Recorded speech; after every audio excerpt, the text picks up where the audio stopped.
always running into her. What's she doing this time? Ooh, looks like street interviews.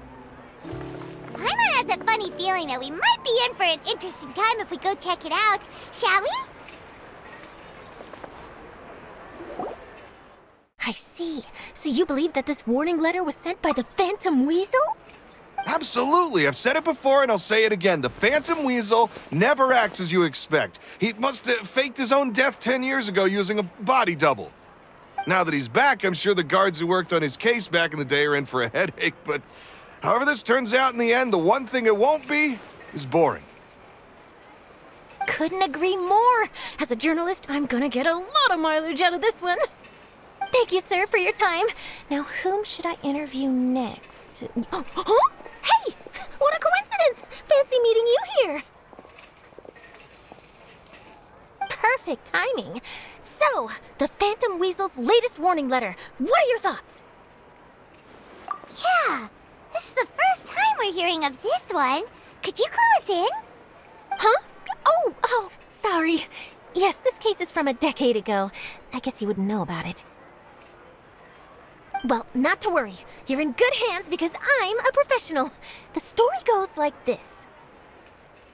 10 or so years ago, a phantom thief became active in the court of Fontaine. Known only as the Weasel, nobody knew his true identity, and the authorities never managed to catch him. Wow, cool! He sounds like one of those mysterious night burglars that you read about in novels. Precisely. Well, except the part where they actually have a good reputation. Our Weasel targeted whatever people held dear, and no one was safe from his predations.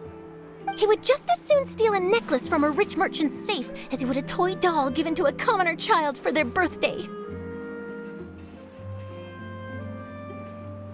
I know! The phantom thieves you read about in novels rob the rich to pay the poor, but this guy did not discriminate. Unsurprisingly, this didn't work wonders for his public reputation. Every man and his dog wanted to see him behind bars. Yeesh. So, did they catch him? Not exactly. There's a good chance that the Weasel would still be at large to this day if it hadn't been for an accident 10 years ago. A magician named Caesar fell to his death in a botched high-altitude escape performance.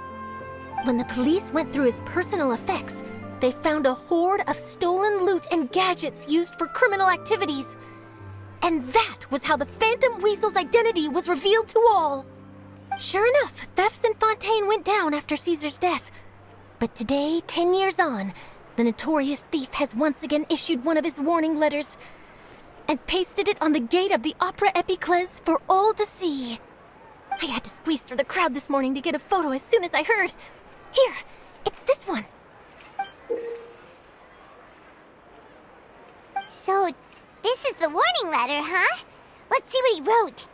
3 days from now, when evening falls, I shall take from you that which you hold most dear at the Opera House, just as you did to me 10 years ago. This is, without a doubt, a clear declaration of criminal intent. After years of laying low, the Phantom Weasel is back with a vengeance. What once seemed like an open and shut case has been blown wide open again. But why has he re-emerged now? And what does he want? I sense an epic scoop, and I'm going for it. Uh-oh. If this thief will steal anything that other people value, does that mean even we might be targeted? Really? Oh, let him try. In fact, Paimon's gonna eat all our snacks right now. Let's see what he can do about that. Okay, the people have spoken. It's clear that the public are very concerned about the Phantom Weasel's reappearance. Let's see, I've got a photo of the letter, my interview notes. Yep, that should be enough to form the skeleton of my article. It does feel like something is missing, though. Something exclusive. Who should I interview next? I need someone with a more concrete connection to the Weasel. Is that who I think it is? Lyeny!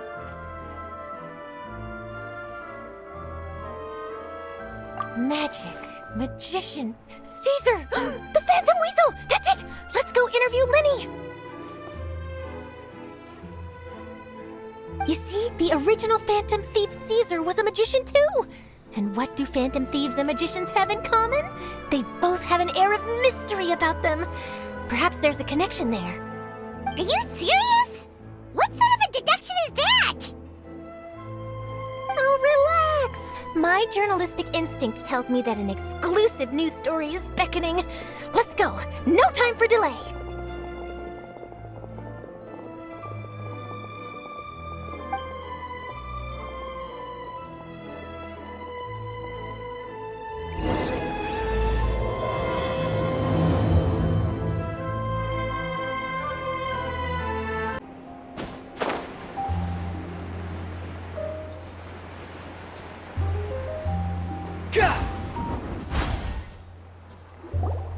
Wow, Mr. Magician! How did you know which card I picked? Oh, it's simple. Come closer and I'll let you in on my secret. Magicians have a special skill called telepathy, which means we can read other people's minds. Really? Then, what am I thinking now? Well, first you need to relax, because I can see that you're clenching your fist in your mind, as if to say, no, I mustn't let him guess it. Aww. And now you're getting a little flustered. You're trying to find a way to empty your mind, to think of nothing at all. But the more you try to hide a secret, the easier it'll come out. You snuck out from home today, didn't you? You told your family a little lie so you could come out and play. Now, that's not a good habit. You can tell? Oh boy, you really can read my mind. Of course. Oh, and that's the end of my performance. You should really be heading home. Remember to apologize to your family, all right? They must be worried about you. All right, got it. Bye, Mr. Magician.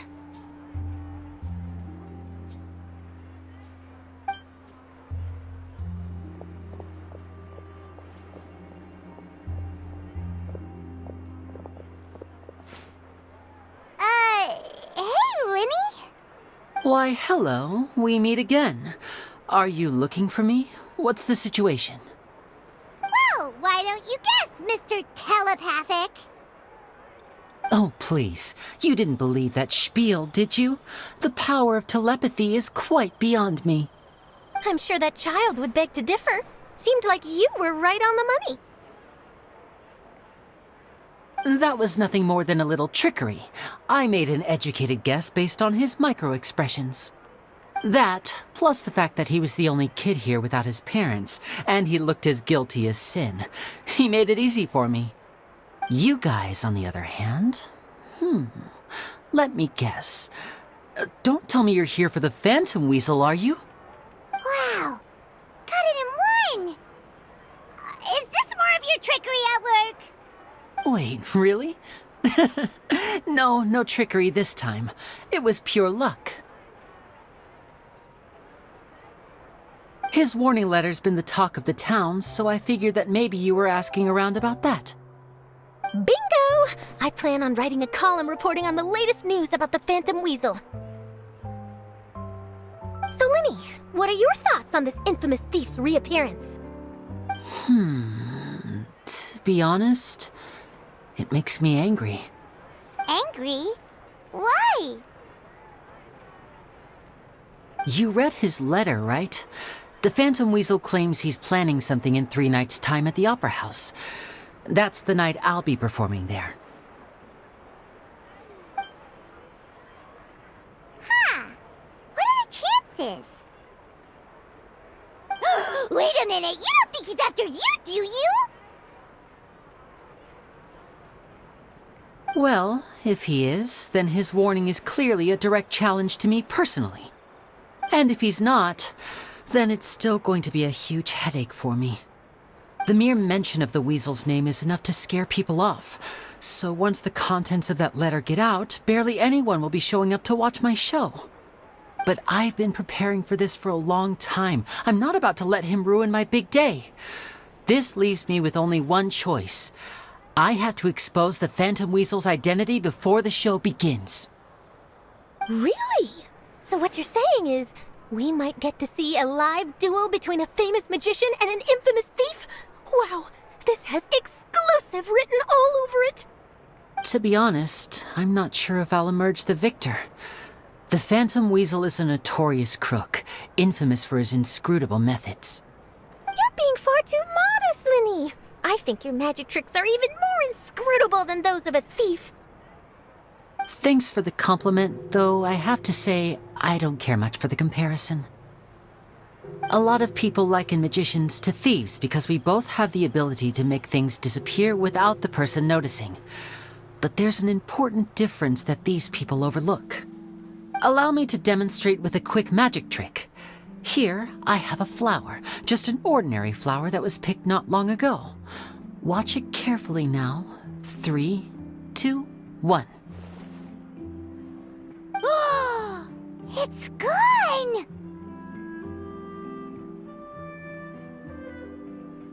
That's the question. Where did it go? Therein lies the difference between us. Thieves make precious things disappear, but only magicians make them reappear. If I could now invite you all to check your clothes, there might be a surprise in there somewhere.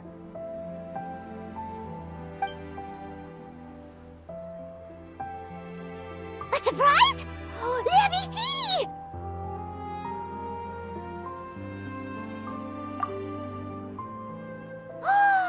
It's right there! But how? You haven't moved this whole time! What an outstanding trick! Sorry, Lyeny, it seems that my previous praise was woefully inadequate. Clearly, magic is the superior art form to theft. Don't worry, I didn't take offense. I just wanted to take the opportunity to perhaps change some of the preconceived notions you might have about magicians. Since Caesar's death, a lot of people associate magicians with criminality. It can be quite frustrating. I can imagine. Coming back to your trick just now, might I presume that you are well versed in floral symbolism? For example, magicians often use rainbow roses in their flower-related performances to represent passion and romantic encounters. But you used a Lumidu spell, which, if I'm not mistaken, allude to separations. I'm curious to know if there was any deeper meaning behind this choice? Impressive knowledge. It's no wonder you're such a successful journalist.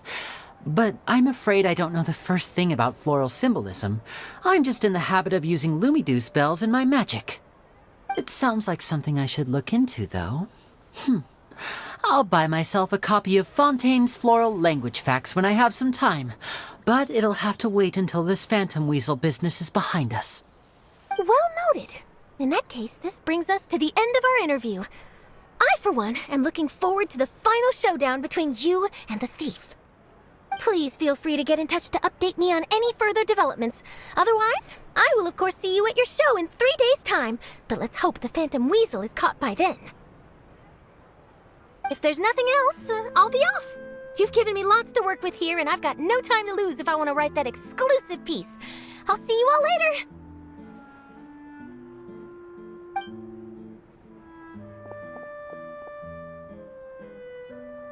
So, Lyeny, are you gonna tell us how you did that flower trick now?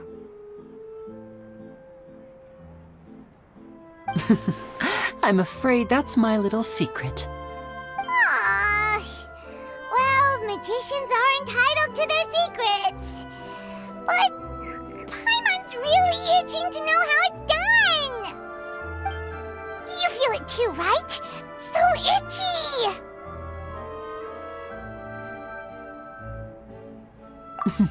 Not so itchy then, huh? Well, since you're so concerned, how would you like to serve as my temporary magician's assistants and help me investigate? Magician's assistants? Oh, that sounds fun! Assistants are technically magicians too! Also, it'll bring us one step closer to figuring out how that darn trick is done! Shall we go for it?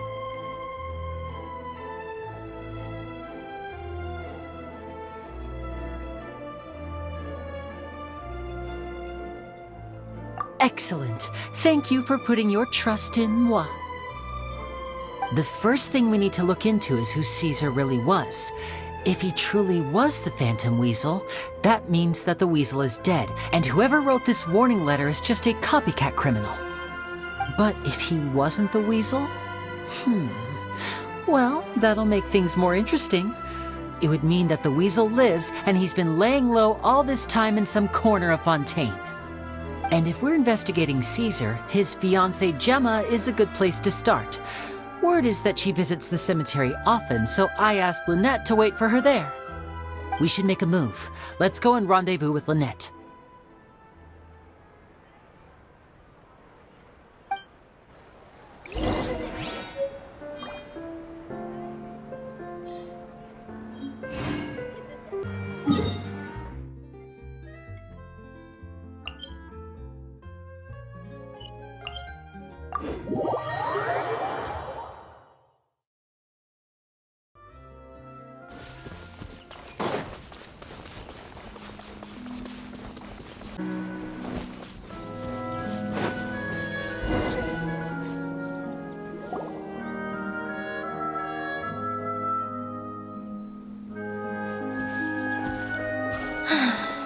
You took your time. Sorry, I bumped into the Traveler and Charlotte en route, and we ended up chatting for a while. It's been a while, Lynette. We're working as Lenny's temporary assistants in the investigation of the Phantom Weasel. Thank you. It's good to have you helping. So, what's the situation? Have you seen Gemma? Nope. I've been here a while, and she still hasn't shown up. How bizarre. Maybe it was bad intel. Well, we won't get anywhere by standing around waiting. Traveler, Paimon, let's go ask around.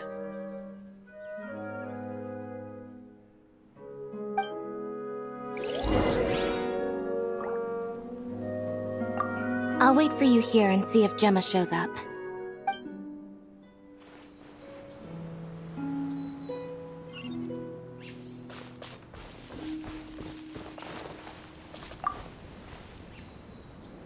Excuse me, good sir. Do you by any chance know a Gemma?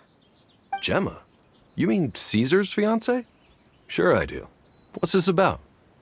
I'm just trying to get a hold of her because I need her help with something. I heard she comes here a lot. Yeah, she does. Poor thing. It's no secret why either. She's heartsick. Ever since Caesar passed away, she's been coming here once every week to clean his grave. Often, she just sits there in front of his headstone, lost in thought. Sometimes she talks to herself. I asked her what she was doing once. She said she wanted to speak to him again. She knows he's gone and can't hear her from the grave, but she just likes to spend time there, telling her fiancé all about how her life is going. And she's been doing this ever since Caesar passed away? Oh, so 10 years. Wow. Their love must have been really strong. I'll bet. Caesar's reputation fell apart after his identity was revealed, so no one else visits his grave. Gemma's the only one who still thinks about him after all these years. I don't know if the mind lives on in the waters after death, but if it does, I'm sure Caesar must be grateful to have someone who remembers him fondly. If I'm honest, I think this is all so unfair to poor Gemma. Her fiancé was a low-life crook. He doesn't deserve someone like her. Anyway, all of that said, she's running later than usual today. Normally, she'd be sitting in front of his grave by now. I wonder if she's okay. Well, that's everything I know, I'm afraid. You might have more luck asking some other people. All right, well, thanks for sharing all of this with us. We'll keep asking around. You're welcome. I just hope she'll be able to move on one day.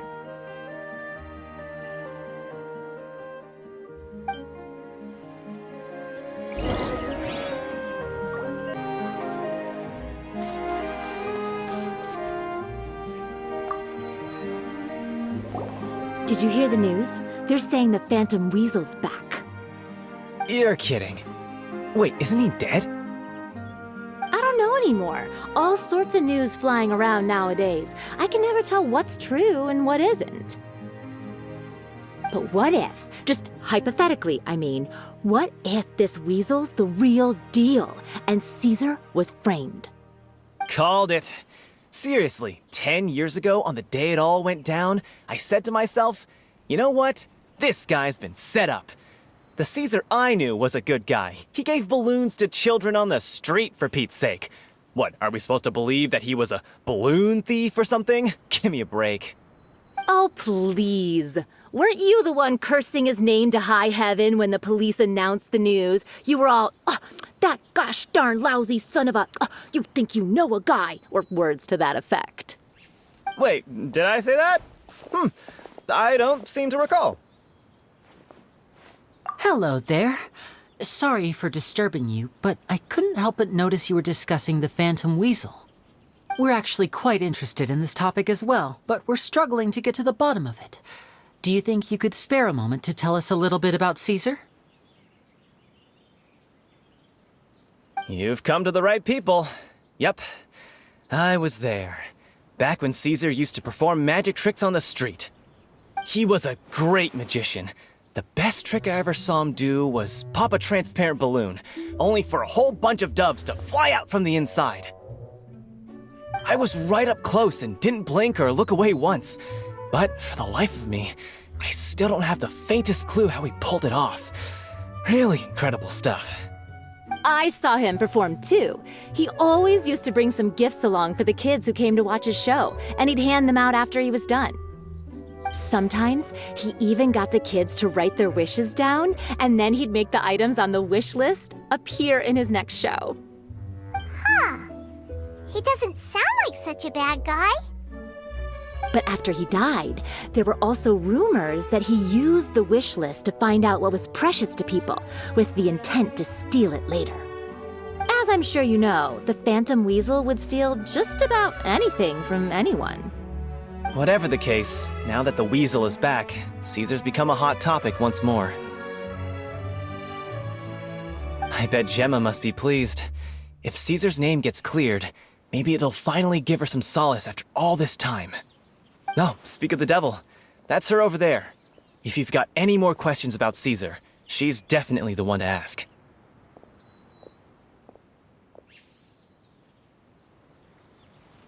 So that's Gemma. Is it just Paimon, or does it look like something's wrong? Wait, it looks like she's injured. Come on, let's see if she's okay.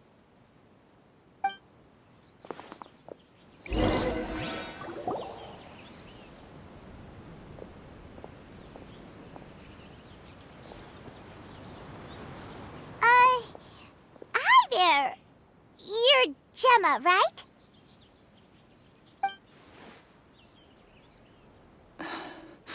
Who's asking? Don't be afraid, we mean no harm. It looks like you're injured. How bad is it? Thanks for your concern, but you didn't answer my question. Who are you, and what do you want with me?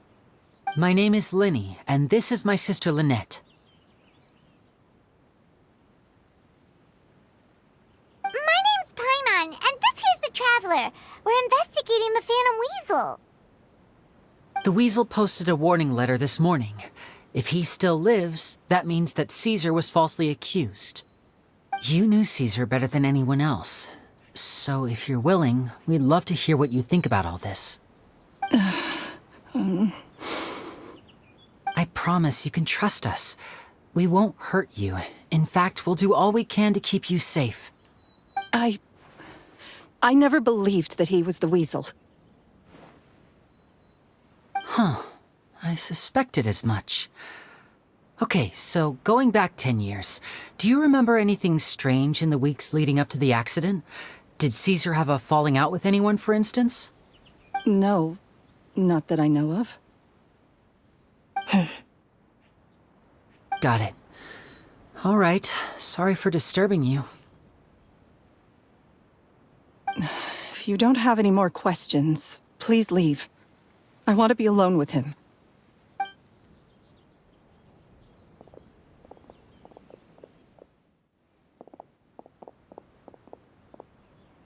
Judging by the look on her face, there's definitely something fishy about her. She's lying. She definitely knows something. That's fair. We're just a bunch of strangers who showed up and started questioning her about things that happened a whole decade ago. It makes sense that she'd be wary around us. In any case, I doubt we'll get any further here, so let's call it a day. Meet me outside Hotel de Boer tomorrow, and then we'll start the next step of our plan.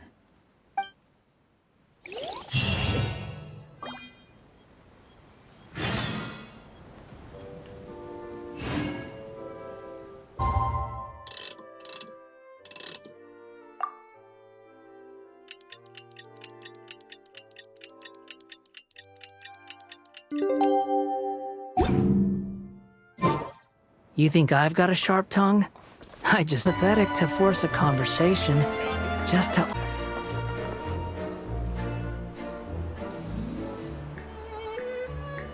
Over here!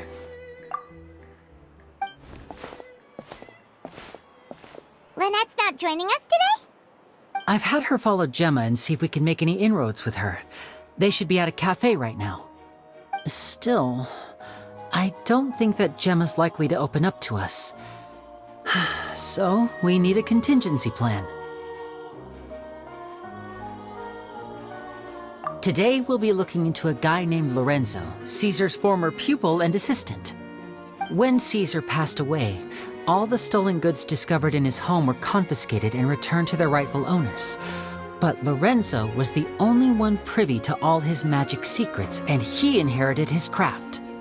Before long, Lorenzo was the next big magician in town, his fame surpassing even that of his master, and it made him very wealthy.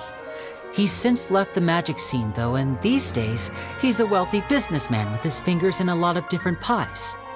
I had to pull a lot of strings, but I managed to get him to agree to a couple of drinks with me. Be warned, though, I hear he's got a hair-triggered temper. We'd best be careful.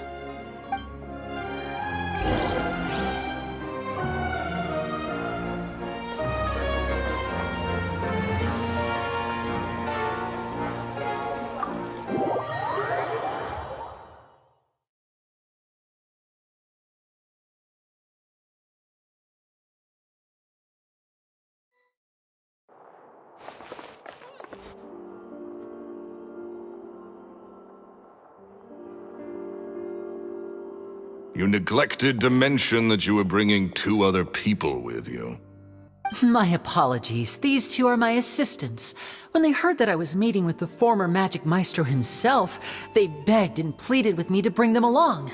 And if it's no trouble, a couple of autographs would really make their day. Oh, forget the pleasantries, just sit.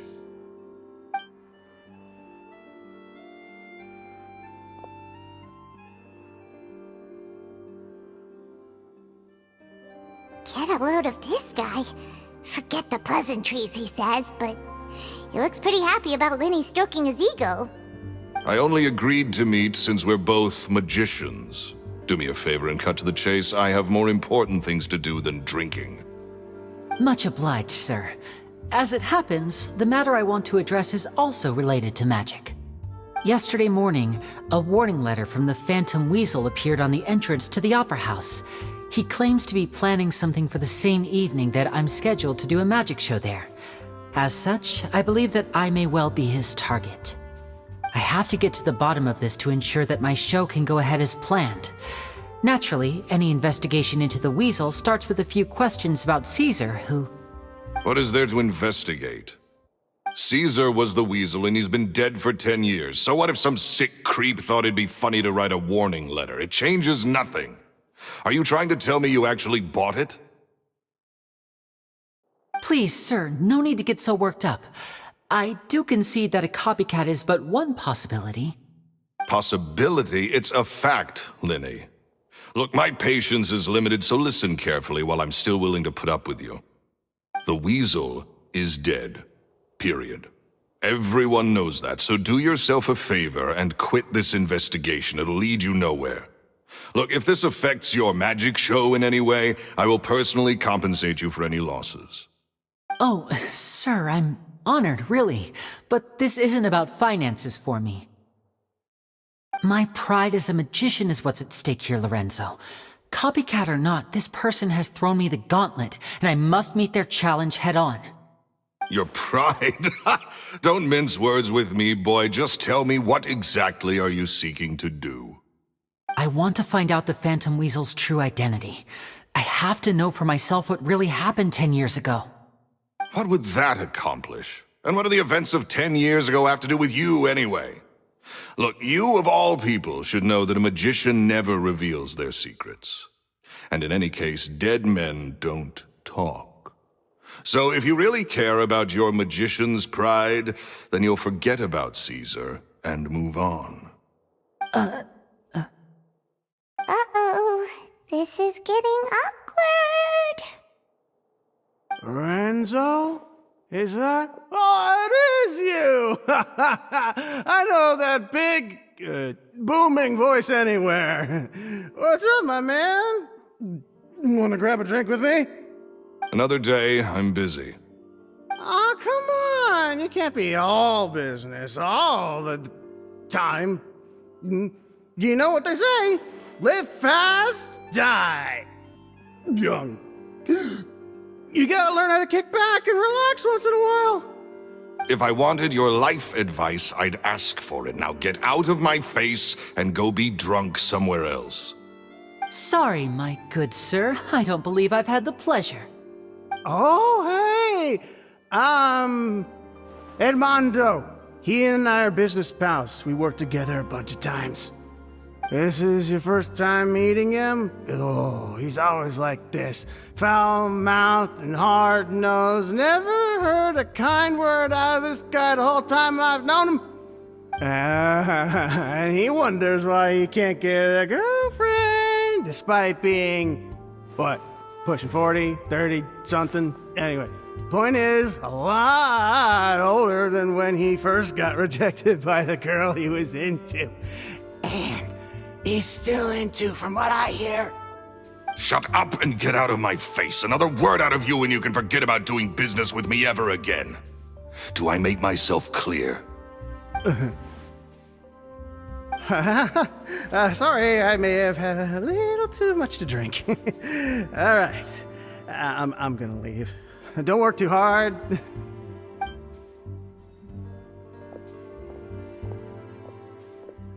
I think it's high time I made a move as well.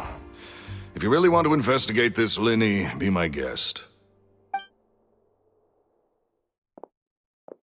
But if nothing good comes of it, don't say I didn't warn you.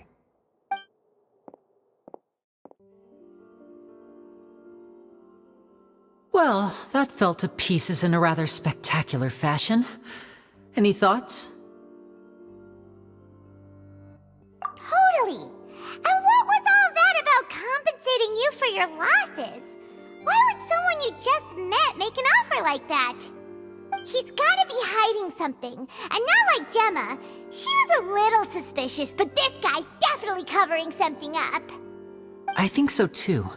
We need to look into Lorenzo more closely. That guy Edmondo seems to know a thing or two about him. He only just left. Let's see if we can catch up with him.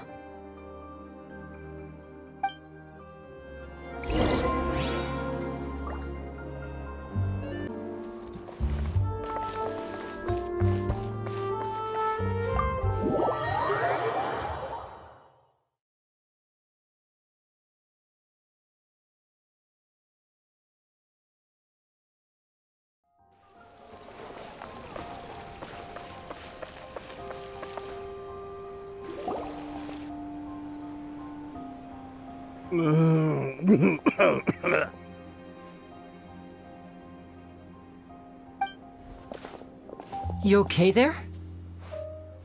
Who are you? Oh, it's you guys. Don't worry about me. I must have had one too many.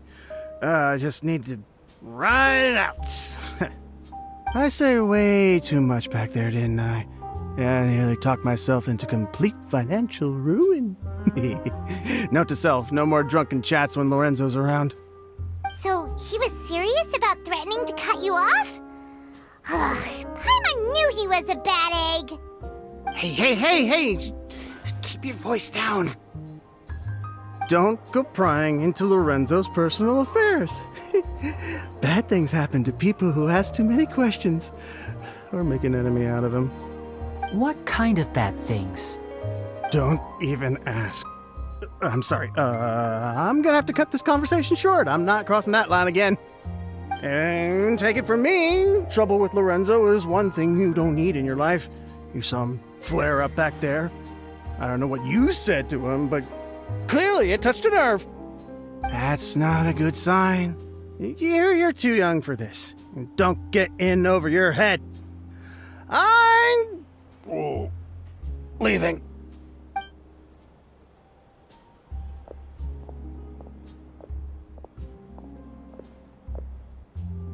And there he goes. What do we do now, Lyeny? Shh. I think we're being watched. Someone was listening in to our whole conversation. Don't say anything and don't look back. Any altercation in the city will attract the guards. We'd better take this elsewhere.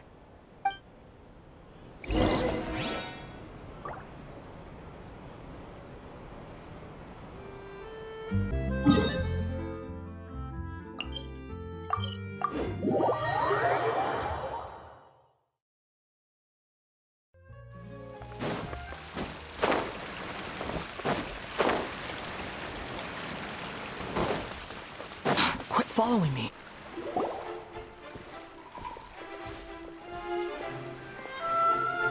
You followed us a long way. Why don't you come out and introduce yourselves? So you're Lyeny. And where's your sister? Ain't she with you today? Save us the trouble and go fetch her for us. Let's not drag this out.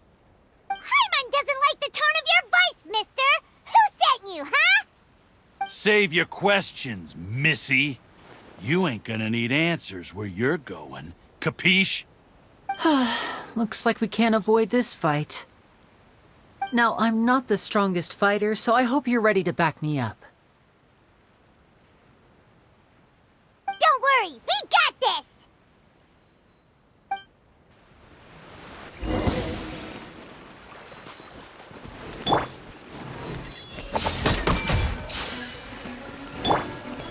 Now disappear! Yeah!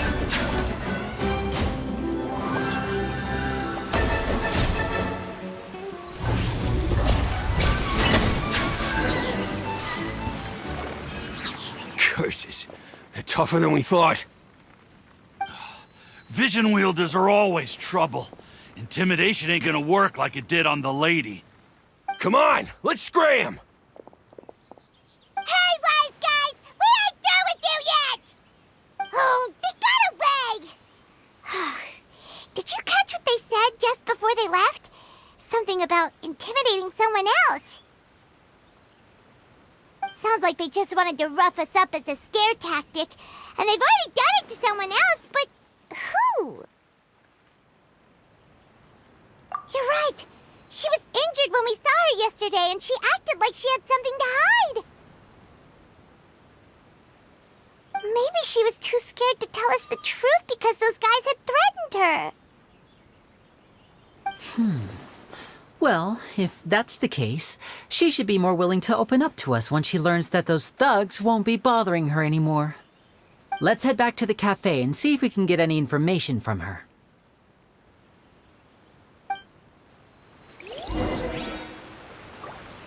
Self-cleaning ability.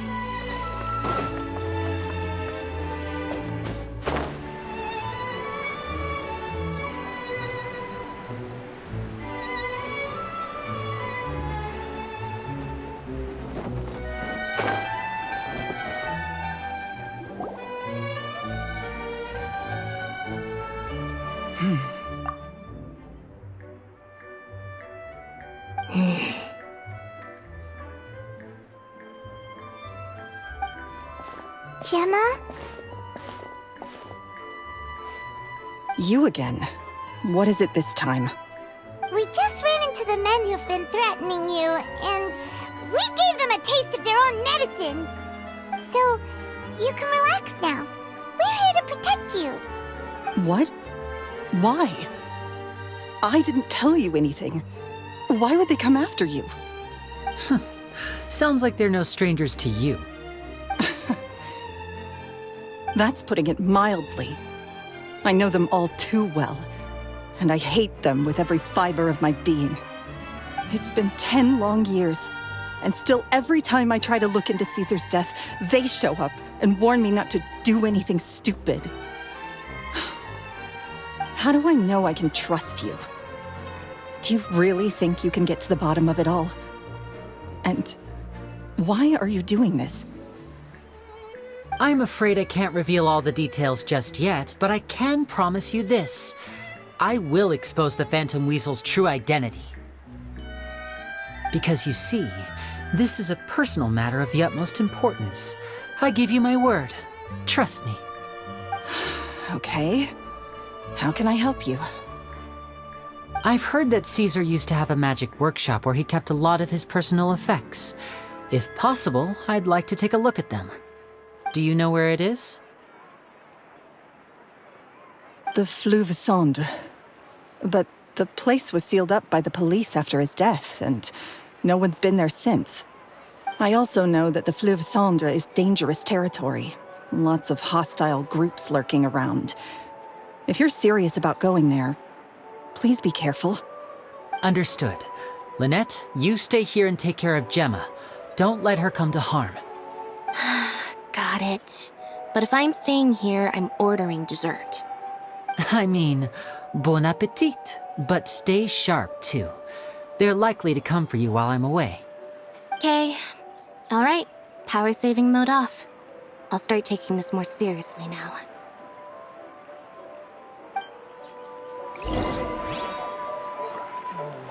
Looks like no more free coffee for me. With me here, nothing will happen.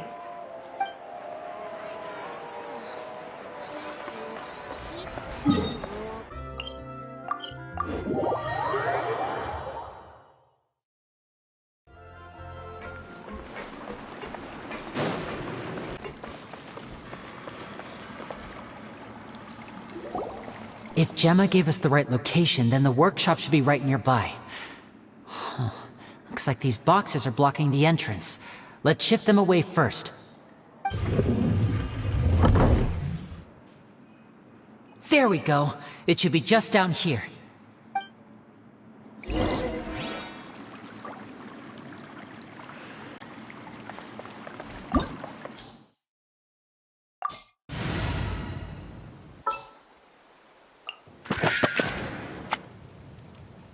Prepare to be amazed.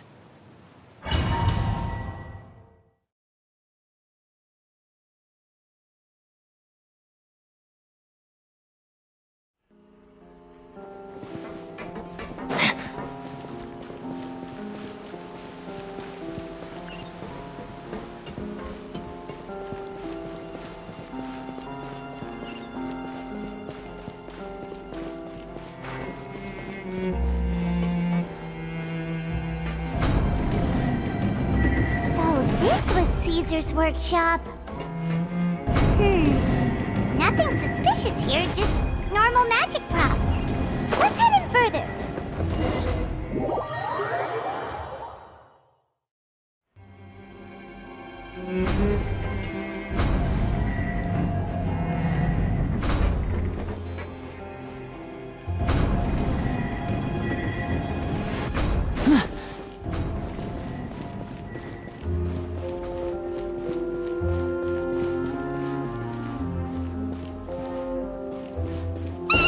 What was that? Oh, is this one of Caesar's gadgets? Guess we must have triggered some sort of device.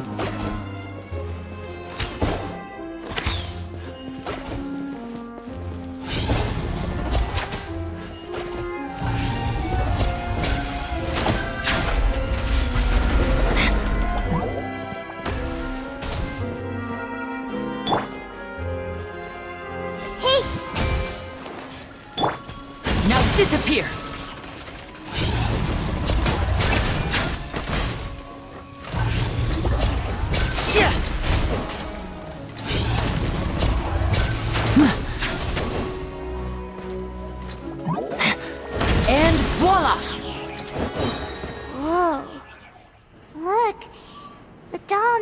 box is glowing.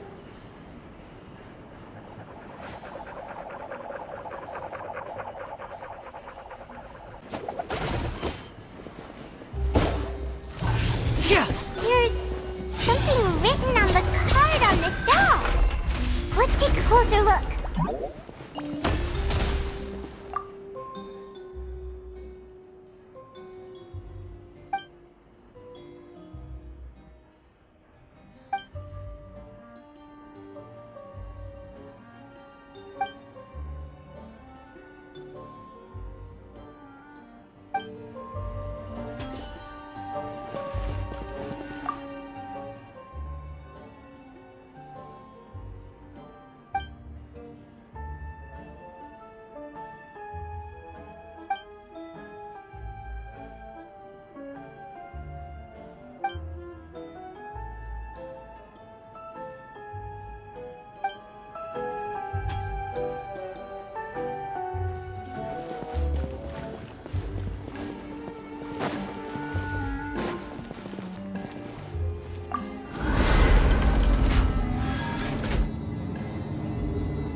These magic boxes are moving.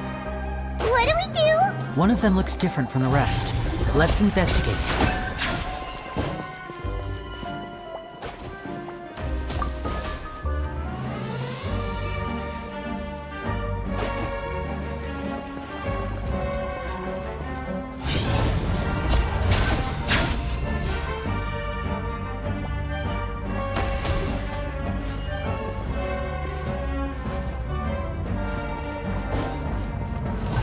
Got it.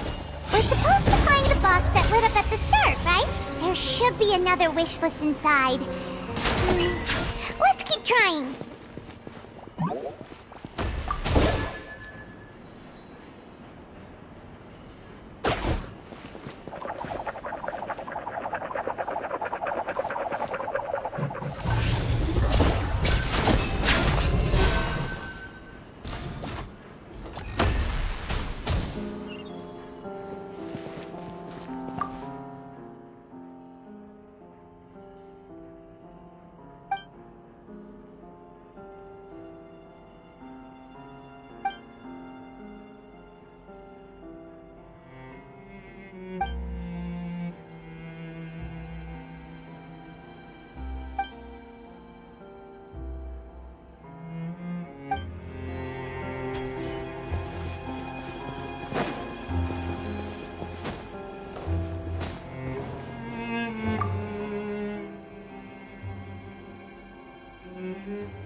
That's weird. Have we reached the end already? There's nothing here. Maybe this was a wasted trip. This place seems a little too ordinary for a magician's workshop. There's a distinct lack of mystery. We've triggered quite a few devices on the way here. I'm starting to wonder whether Caesar built this whole place as one big, elaborate magic contraption. If so, then there must be more to this place than meets the eye. Maybe a hidden room somewhere. Aha! If I just move this book, then hopefully... and... presto! A secret passageway! How did you know? I'm a magician too, and apparently great minds really do think alike. Looks pretty big inside. Let's head in and take a look around.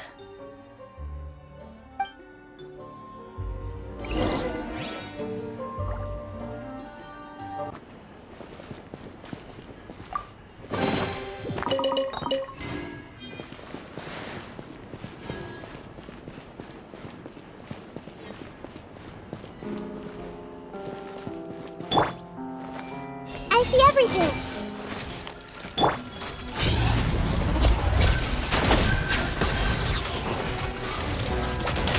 Here comes the finale!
Why have you stopped, Lyeny? Is there some device in that box? Huh. It just looks familiar somehow. Let me check this out for a second while you guys go on ahead. If anyone makes a major discovery, let's rendezvous here. All right, see you in a bit.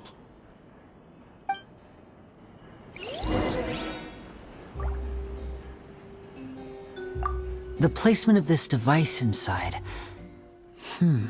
If I remember correctly...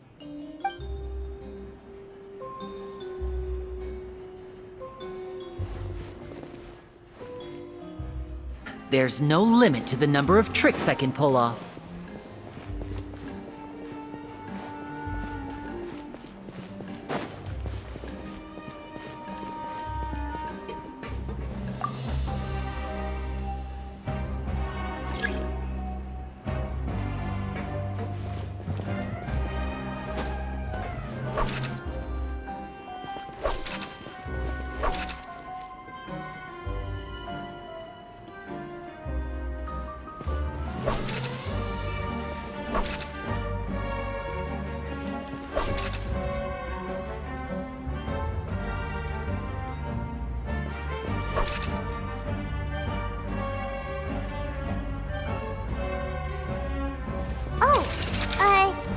Seems like we can't step on the same tile twice. Guess we've got to finish it in one run, huh?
Caesar's own notes.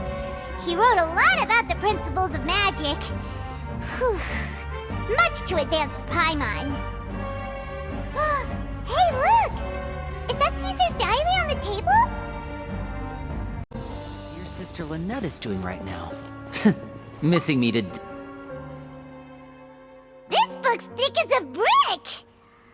take a peek inside it, shall we?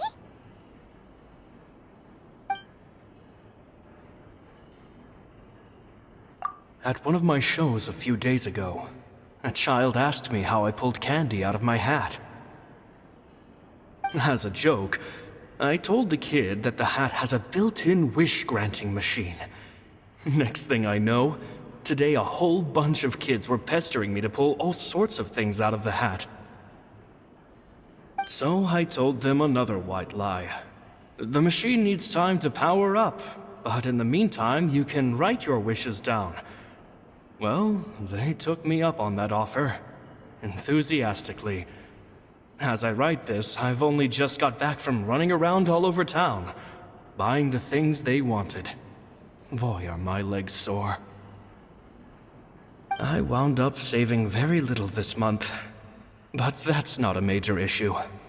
I now have a bigger problem. How am I going to hide all these things inside my hat?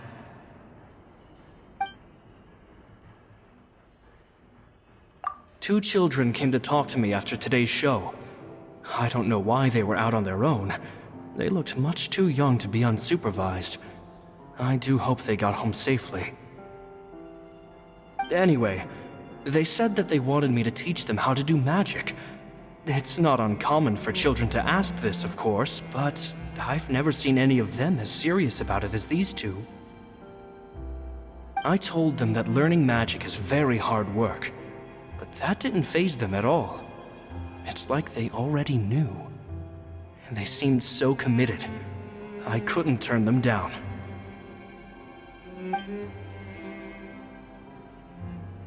It seems like something's bothering Lorenzo lately, but he won't open up to me about it. Surely he's not upset that I agreed to teach those two children. I'll have to talk him around. I have a good feeling about those kids. They're naturally talented, and it seems like they're not new to the world of magic. They have all sorts of fantastic ideas. All I'm really doing is helping them develop a more professional standard training plan. They wanted to call me Master, but I told them they absolutely mustn't. Any magician worth their salt could have taught them what I have. They're the geniuses here. Compared to them, I don't deserve to be called any sort of master. With time, I have no doubt that they could become far greater magicians than I. My only concern is why they're so mature for their age.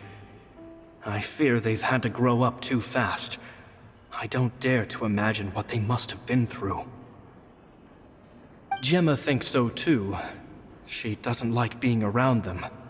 Says that their eyes are too piercing. They don't bother me, but then again, I've never been the sharpest tool in the shed.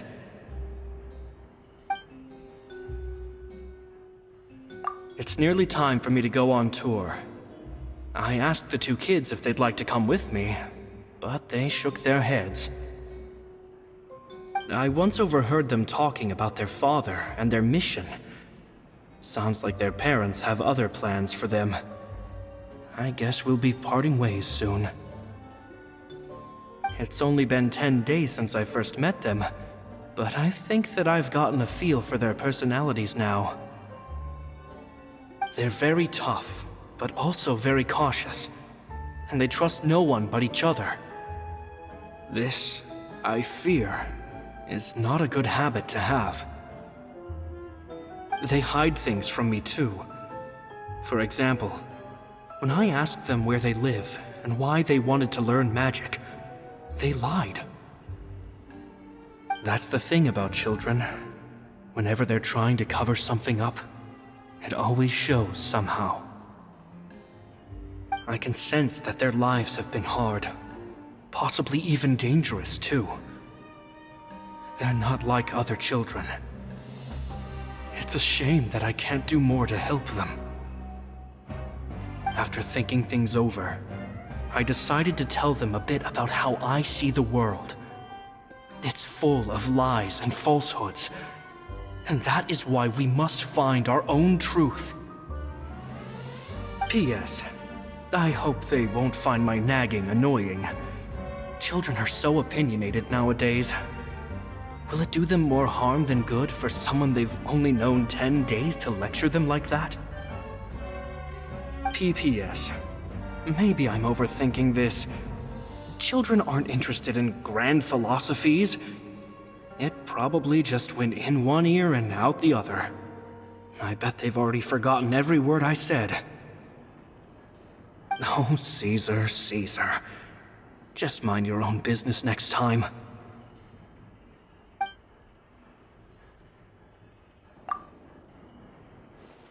Two magic geniuses with a father and a mission, huh?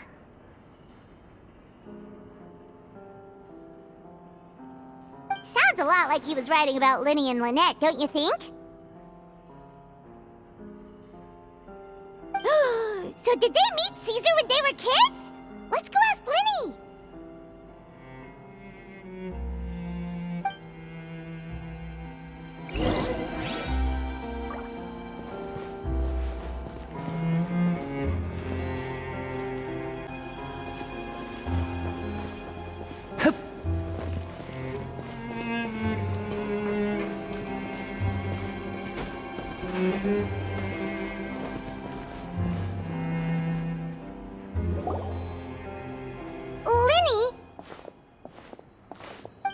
Hold that thought. As I expected, there's a lot of fishy things going on in this place. Fishy? Uh-oh, what have you found? All in good time. Before we go over our new leads, I want to tell you how a high-altitude escape is performed. First, the magician slots themselves into a magic box in full view of the audience. The box is then suspended high in the air, and a short while later, the base automatically opens. At this point, a dummy will fall out of the box, but it looks real enough to grab the audience's attention, and they start wailing and screaming. Meanwhile, the real magician, who has by now blended into the crowd, waits for a good moment to make their appearance and put on a hysterical performance. Oh no! Is that me? Did I just fall to my death? Very vivid description. Paimon can really picture it. And then what? The audience's gaze then turns to the magician, and by the time they realize what's happened, the dummy has vanished, as if everything that just happened was some sort of shared illusion. Of course, that's just how I think the process should work, theoretically speaking.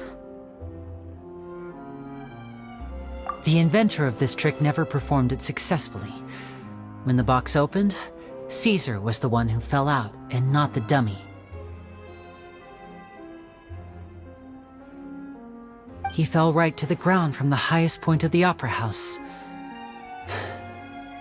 No one could hope to survive that fall, not without a vision at least. And no one else has ever attempted this trick since. My understanding of how it works is just based on what I could gather from his notes and the relevant gadgets here in his workshop. So Caesar's famous high-altitude escape has never been done, huh?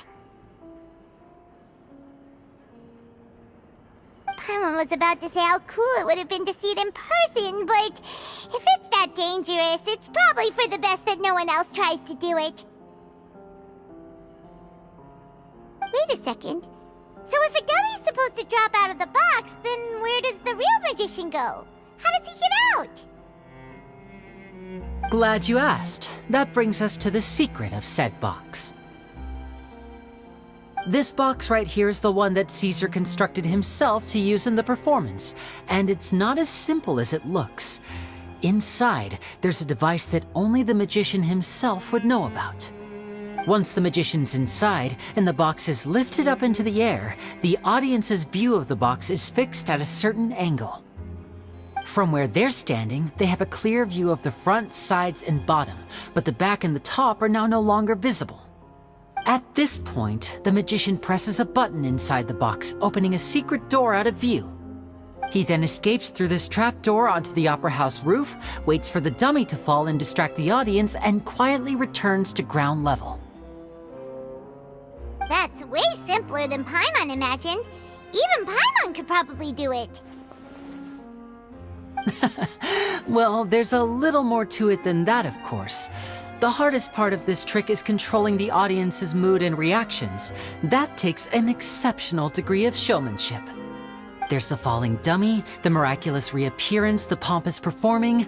Maybe the magician would even have themselves tied up before it begins to strengthen the impression that there's no escape. Many days and nights of careful research and painstaking practice would have gone into this, all culminating in a performance just a few minutes long, but one that still manages to transform the shock and grief of a tragic accident to the joy and laughter of a mesmerizing magic trick. Caesar was a highly accomplished magician. But unfortunately, even he didn't manage to pull it off. So, how did it go so wrong? You said you found some fishy stuff here. Have you figured out what really happened? I can make a pretty good guess. I looked into the case files. The magic box Caesar was using at the time of his death had the secret button I mentioned positioned on the right-hand side. And sure enough, he always used his right hand as his dominant hand in public. Okay. Nothing suspicious there. But here's the strange thing. Most of the devices in this workshop have the mechanism on the left-hand side, including this box right here, which leads me to believe that Caesar was in fact left-handed. Because a magician can't afford to have their most basic habits stand out too much. People naturally focus their attention on the most important details of the task or situation at hand. But a magician needs to be able to redirect an audience's attention at will, so as to avoid arousing their suspicion. The essence of magic is getting people to believe a lie. If even the truth raises eyebrows, the falsehoods become all the more difficult to mask.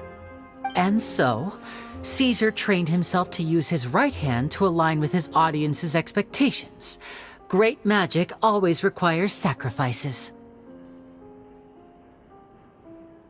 But in his most stressful and nerve-wracking moments, and when no one was watching, reflex would kick in and he'd use his left hand. That's why he set his gadgets with the mechanism on his left.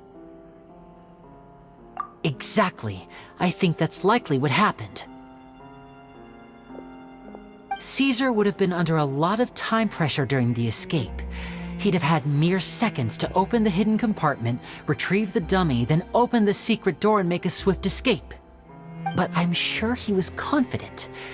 He would have rehearsed countless times to the point where it was second nature. He'd barely need to think about what he was doing because muscle memory would guide him through. So he opened the compartment, took out the dummy, checked everything was in order, and then went to leave. With his left hand, he reached for the button, and suddenly, his heart skipped a beat. It wasn't there. Much like when you reach for your keys but find your pocket empty, his mind needed a moment to process what was going on.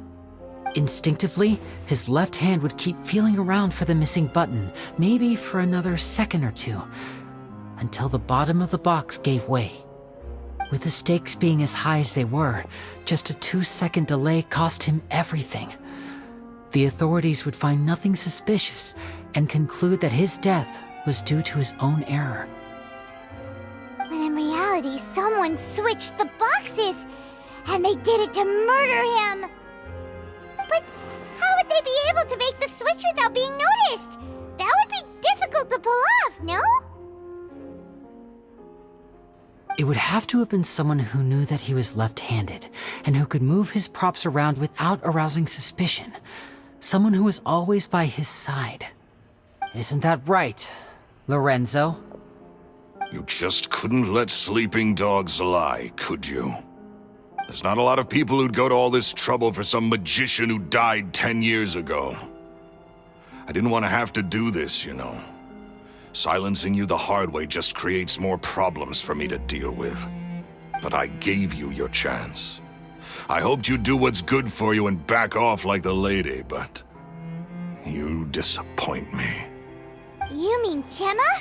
So you are the one who's been threatening her! Yes, although however stubborn she might be, she was never much of a liability. But you people, You never even knew him, but for some reason you just wouldn't drop it. Which is why you can't leave this place alive. Take them out, and make it quick. Do your worst!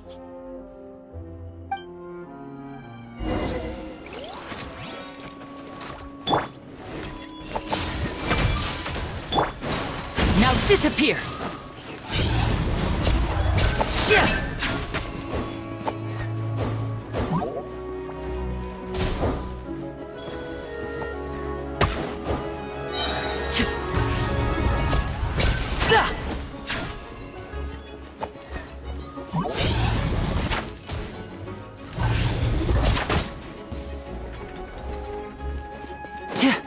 Step right up.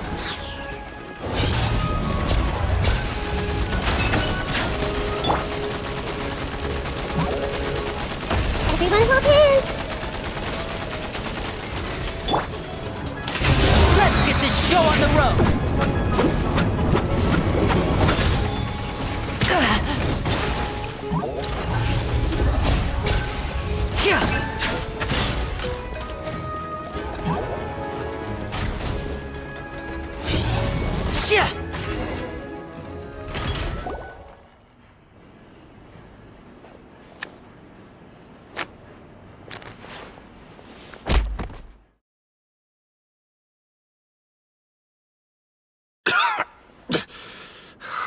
You kids are tougher than you look.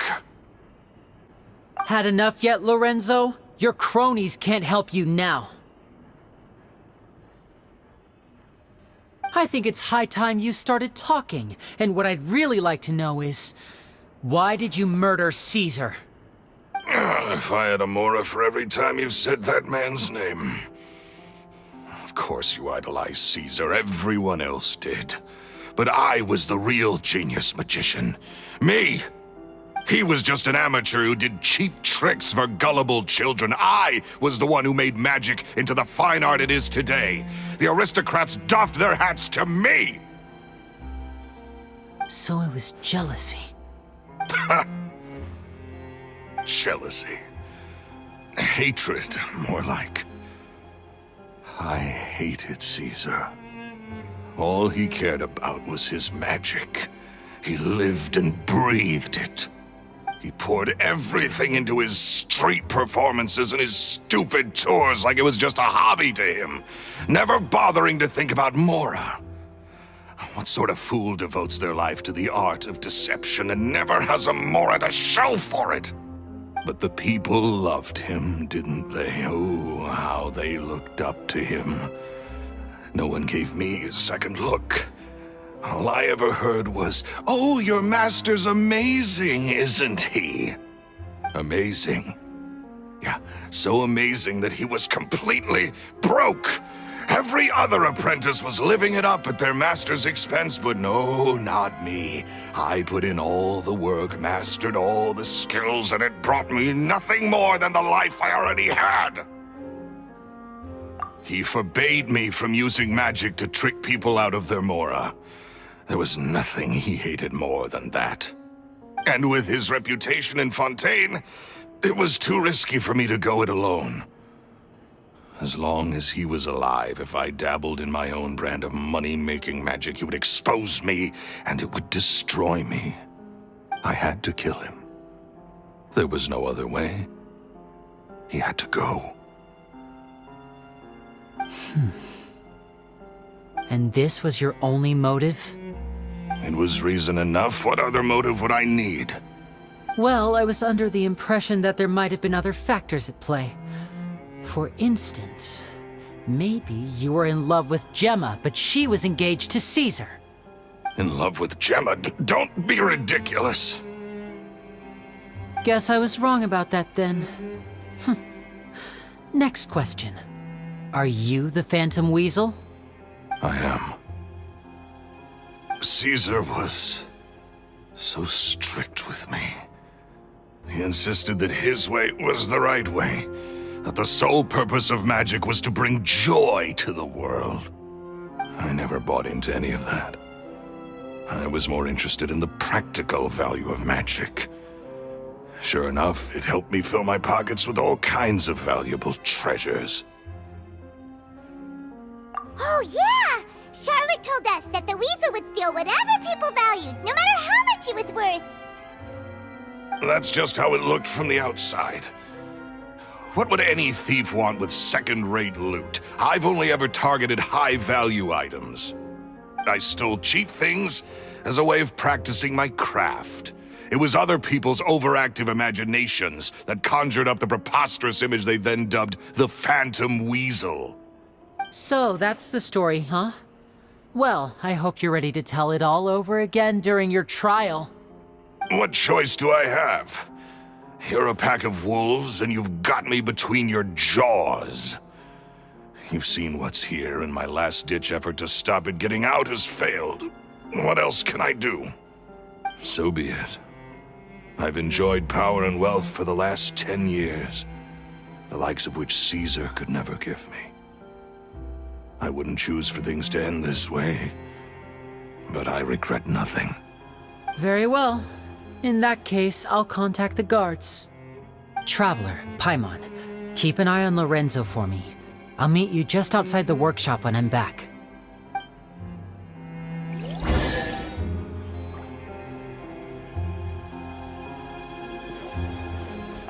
At least I can finally stop looking over my shoulder now.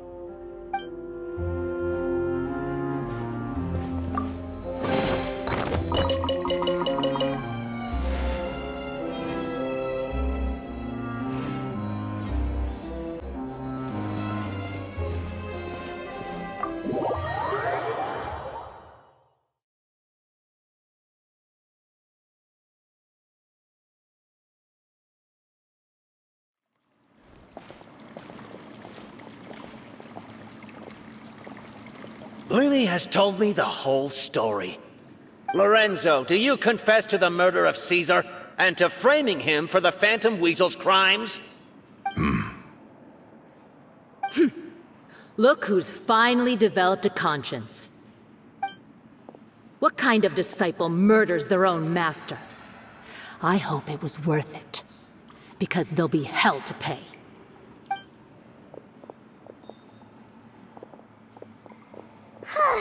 Looks like it's all over.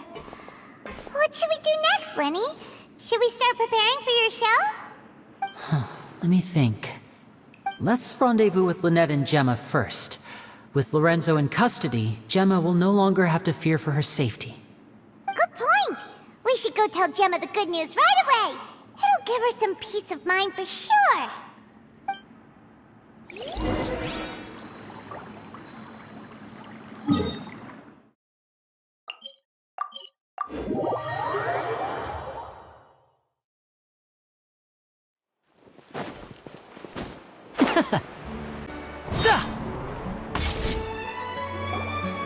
Ah, you're back. You were so quick. I've only just finished my third dessert. Your third? Lynette, come on, we've talked about this. Everything in moderation. You're not gonna have any room left for dinner now. It's fine. I'll shift to exercise mode and jog off the excess sugar. That's besides the point. Well, it's done now, but try to eat a more balanced diet in the future. Point taken. Did everything go okay?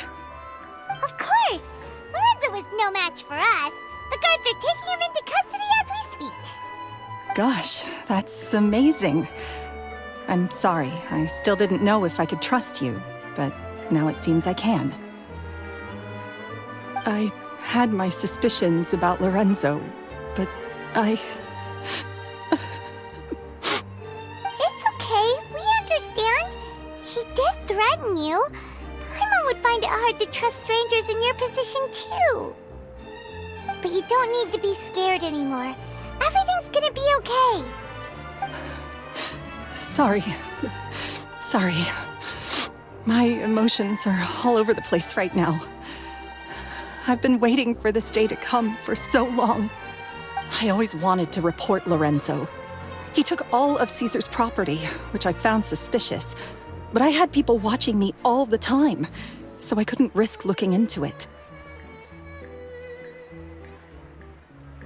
I was so afraid. I was scared he'd do something terrible to me, and then no one would be left to visit Caesar's grave. So I never had the courage to speak out. Thank you all. Truly, thank you so much.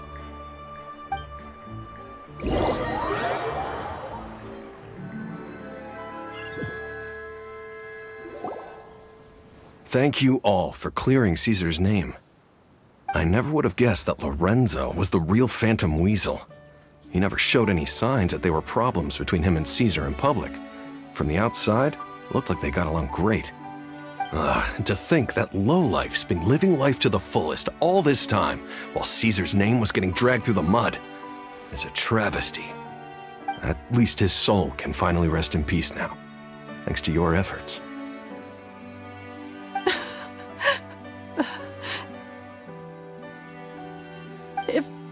If only I'd realized before it was too late. Don't blame yourself, Gemma. This isn't your fault. Yeah, you still have the rest of your life to live. Caesar wouldn't want to see you spending it feeling guilty. Cheer up, Gemma. My brother's doing a magic show at the Opera House tomorrow evening. Would you like to come along? It might raise your spirits. This show will be a special one. We're holding it in Caesar's honor. In Caesar's honor? Really? Oh, thank you. I'll be there. Great. We'll see you tomorrow evening. Traveler, Paimon, don't be late. Don't worry, we'll be there. No way are we gonna miss out on a free magic show.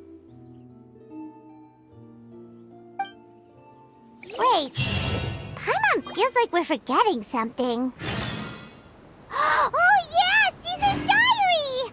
We never found out if the two kids Caesar taught magic to were Lyny and Lynette or not.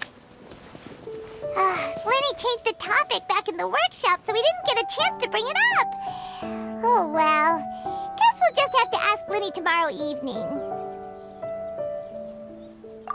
I've spoken many choice words about Caesar over the years. I'm so ashamed of myself now. He was such a good man.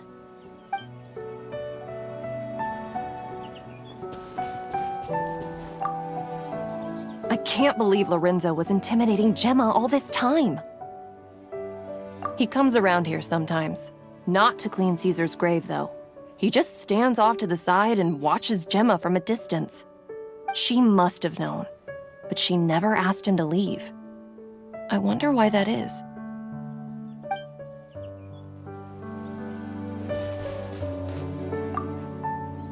It may take some time, but Caesar's reputation will be restored now that the real culprit has been captured. Looks like Gemma chose a good man after all.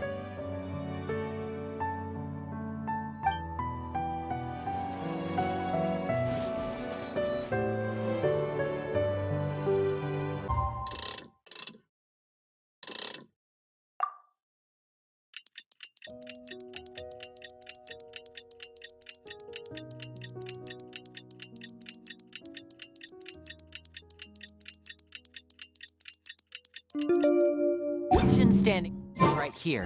You don't want to miss the best part, do you?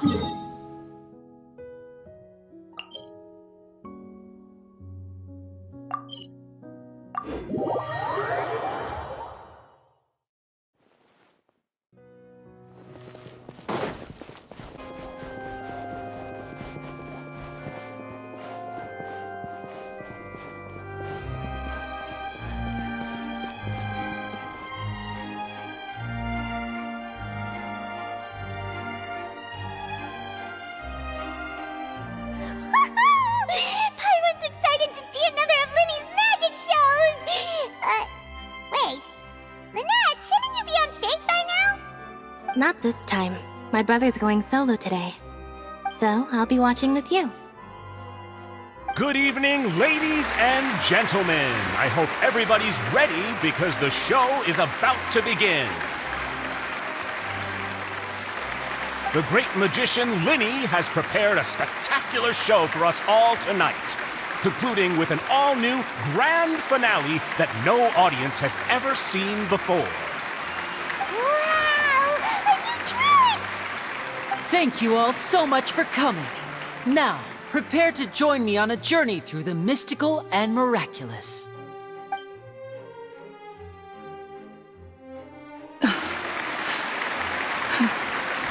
Exciting stuff, isn't it? Yes, it's just... It reminds me of him. No wonder. Caesar was a famous magician too. So, how did you two first meet, Gemma? Well, I was out on the street once, and I saw him performing for little children. Children love magic, because they're willing to believe in things that can't be rationally explained.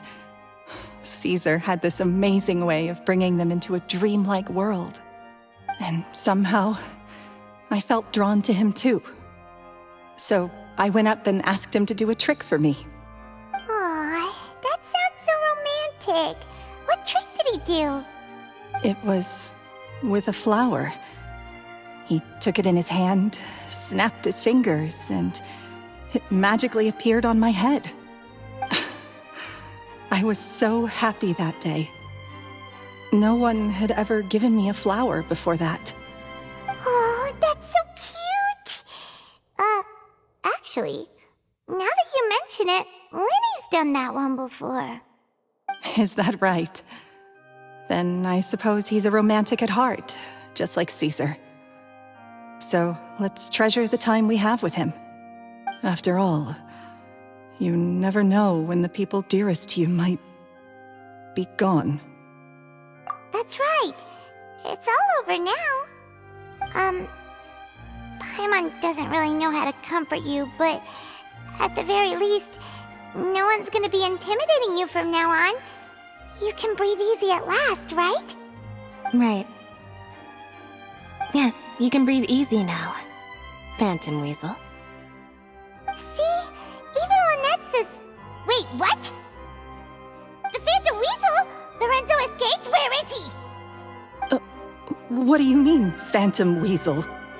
As Lyny once said, a performer's job is to commit fully to their role and put on a flawless performance for their audience. But once the bag of tricks is empty and the curtain falls, it's time to end the show. The spotlight is no place for someone with no more cards up their sleeve. It's been 10 years, Gemma. Aren't you tired of the grieving widow act? I think it's time to put an end to it. What are you talking about? Paimon doesn't like this riddle. Traveler, Paimon doesn't like where this is going. Come on, say something! Ladies and gentlemen, I hope you're all enjoying the performance so far. There will now be a brief intermission, after which Lyny will perform the most electrifying act of tonight's show, the one we've all been waiting for. The final performance will take place outside of the Opera House, so please make your way outside in a calm and orderly fashion. The Phantom Weasel never did like public places, did they? Don't worry, this place will be quiet soon. Let's talk somewhere else for now.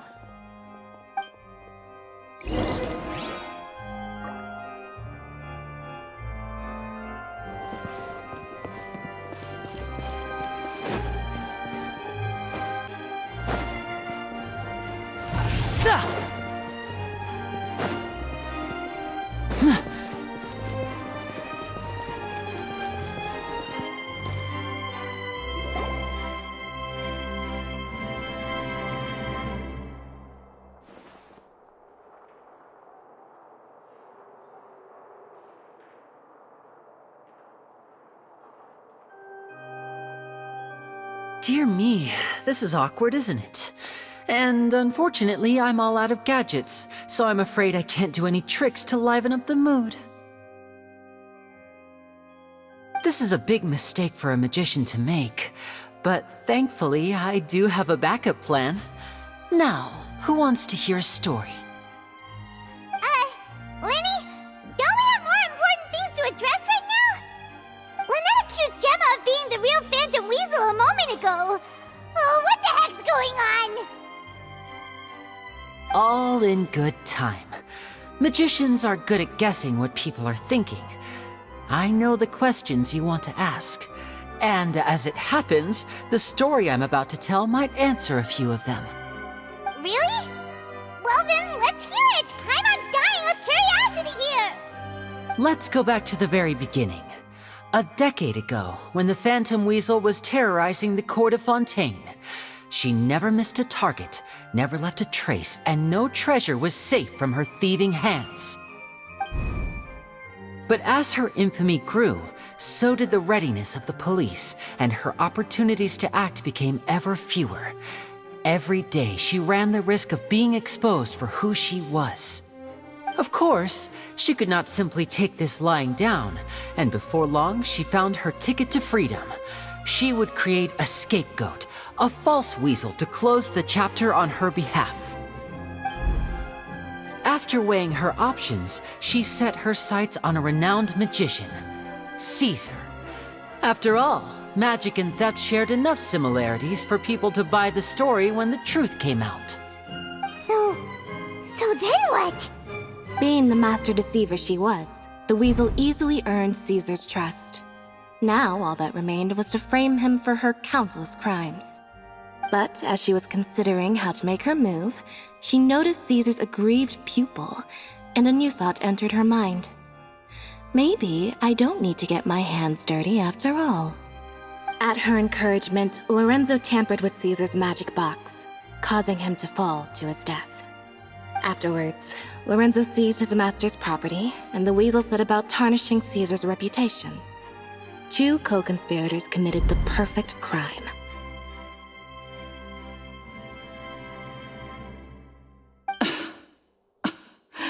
I've got to hand it to you. You're both exceptional storytellers. It's enough to make even me wonder whether there was really another mastermind behind all this, pulling the strings. But I just have one question.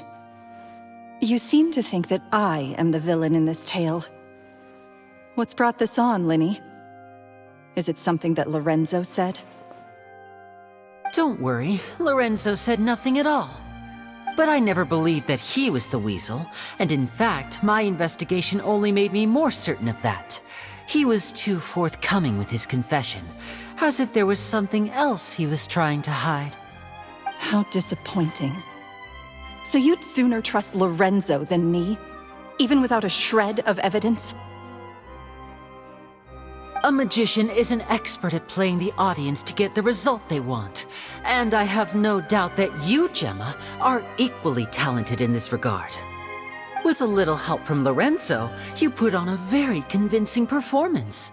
The lovesick fiancé, whose devotion to her betrothed is unshakable, even under threats of violence. Caesar was maligned and hated by all for 10 years, but you? Everyone sympathized with your plight. Who would suspect for 1 second that the lovely young lady always seen weeping in front of Caesar's grave was actually the mastermind behind his demise? No, not that poor lady. Perish the thought. Wait, so you mean the whole intimidation thing was just a hoax? Gemma and Lorenzo were both in on it? But why would Lorenzo agree to that? And why didn't he sell her out even at the end instead of admitting to being the weasel himself? Yes, why indeed? Maybe Gemma herself could enlighten us on that question. Well, Lyeny, if you're so confident in your version of events, then I think the answer should be obvious. Having killed Caesar with his own hands, Lorenzo was plagued by overwhelming guilt. Revealing the Phantom Weasel's true identity would serve no purpose. But if the Weasel remained free, then she could take care of Lorenzo's loved ones. An excellent answer, though sadly a little dull. Is that right? Well, don't let me bore you. If you'd care to change the topic to something more interesting, I'd be much obliged. As a matter of fact, there's one thing I'd really like to understand. Why would the real weasel have targeted things that only have value to other people? Could you shed any light on that? Of course. After all, we're just telling stories here, aren't we? If I had to guess, I would say that the real Weasel must have had a terrible childhood. Left to fend for herself after her parents died young. Betrayed, scorned, beaten. She'd scrounge waste paper from garbage bins to draw on, using twigs and dirt for lack of ink and pen. She'd sew ugly rag dolls from whatever scrap material she could get her hands on. This was her only source of happiness in life. But it was all she needed, and she was content. Until the world decided that even this was too good for her. Once again, she was betrayed. And this time, everything was taken from her. She felt like life was a miry pit that dragged her further down the more she struggled to escape. At that tender age, she should have been happy.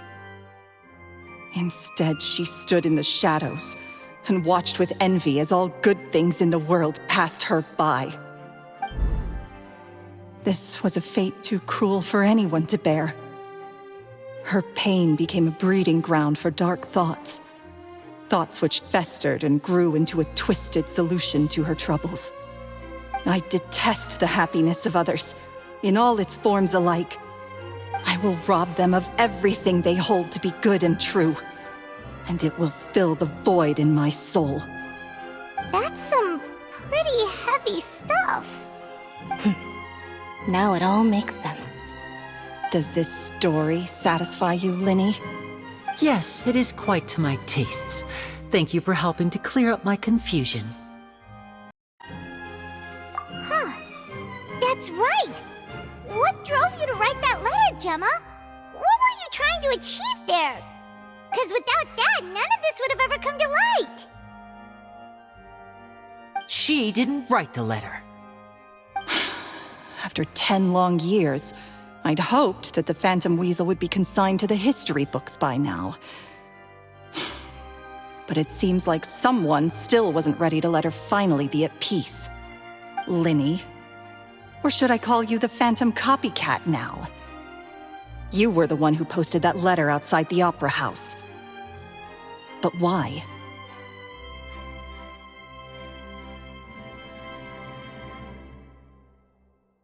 Very sharp, Phantom Weasel. Still as shrewd as ever.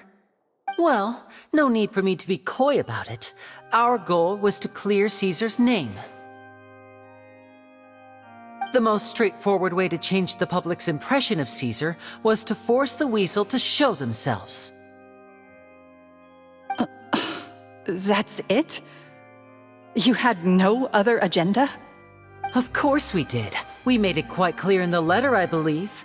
I shall take from you that which you hold most dear, just as you did to me 10 years ago. 10 years ago?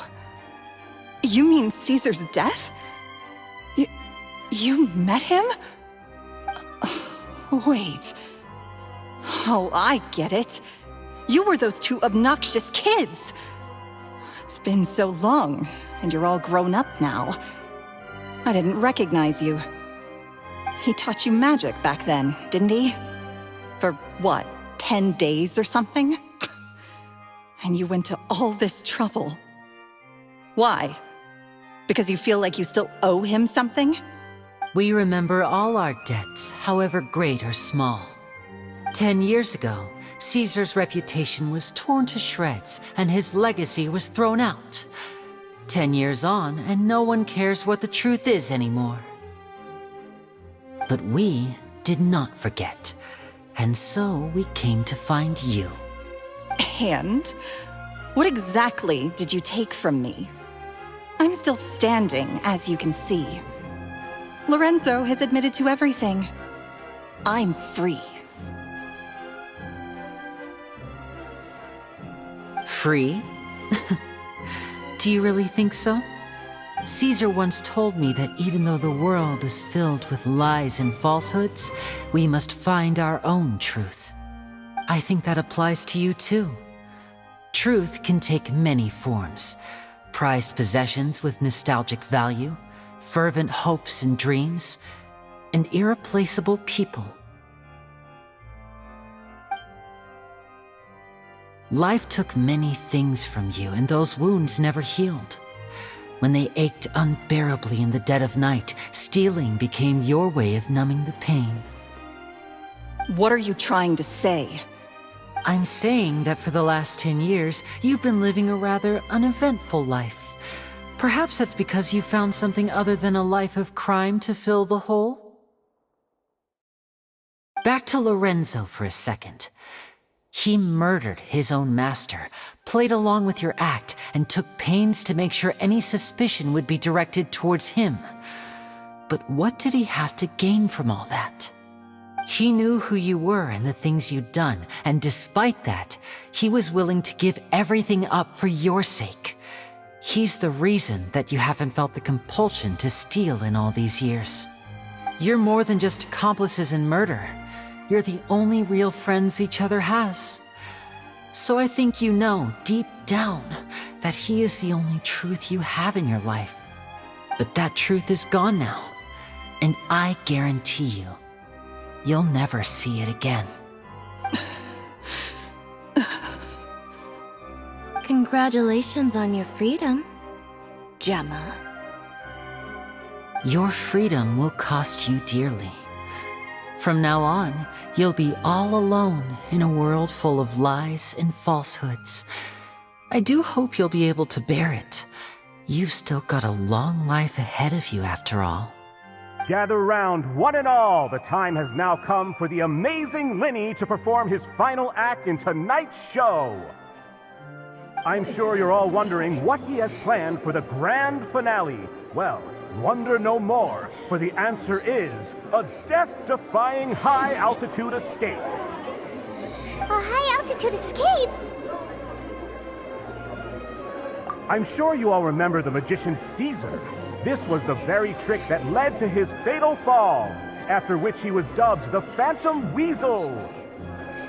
But we have now learned that Caesar was wrongly accused, and that the real Weasel has now confessed to their crimes. Guess that's my cue to leave. Whew.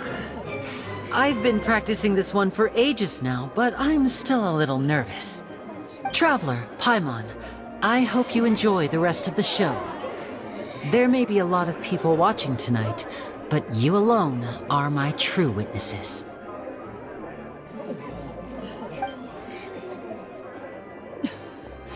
Lyeny, wait. You two hid a lot from Caesar. He went to his grave without ever knowing your secrets. So what about now? Are you an open book? Or are you still the same as ever? You don't have to tell lies to end up isolated and alone. One day, you'll end up exactly where I am today. Maybe then you'll finally understand. You're wrong. I'm nothing like you.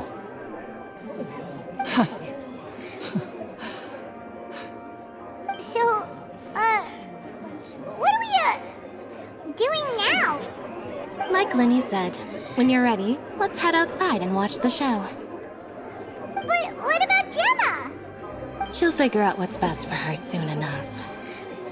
Oh, and if you'd like to see Lyeny after the show, you know where he'll be. The usual haunt. All right. Well, let's go and watch Lenny's finale then. This trick's a pretty dangerous one, but he should be able to pull it off, right?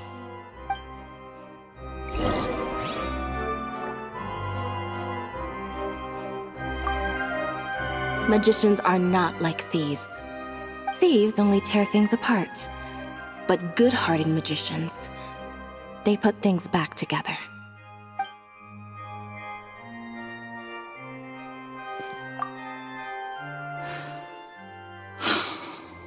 What is my truth? Sometimes I think I'm like a gambling addict. All I care about is winning, and it doesn't matter what's at stake. By the time I come to my senses, I'm left with nothing. Oh, if I had my time again.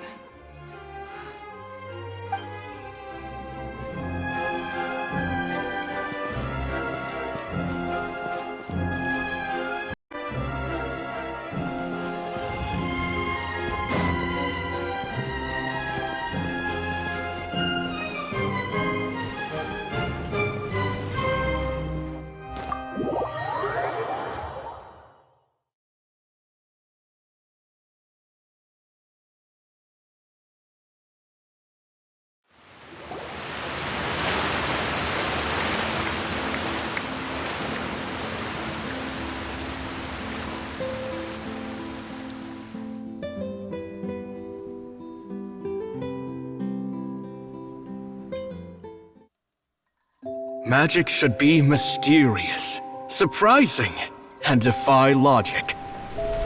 Magic is hard work. Every single movement has to be practiced thousands of times. It's alright. We're used to that.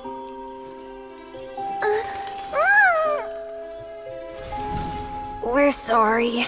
You've taught us so much, but we can't tell you the whole truth. It's okay. Do you still remember what I told you? This world is full of lies and falsehoods. I only hope that one day you can find your own truth. What about you? Have you found your truth? Magic is my truth. I want to perform a magic trick so great that people will always think of me when they talk about it. For a magician, what greater honor could there be? Look! Behold! Lyeny is sealed inside the box. Will he manage to escape? 10 years ago, Caesar attempted this very trick, and it was at this precise moment that...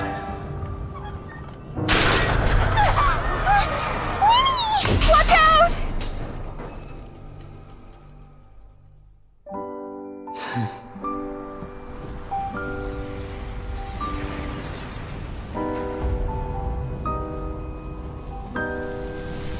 Mysterious. Surprising. And logic-defying. Isn't that right? This honor belongs to you, Caesar.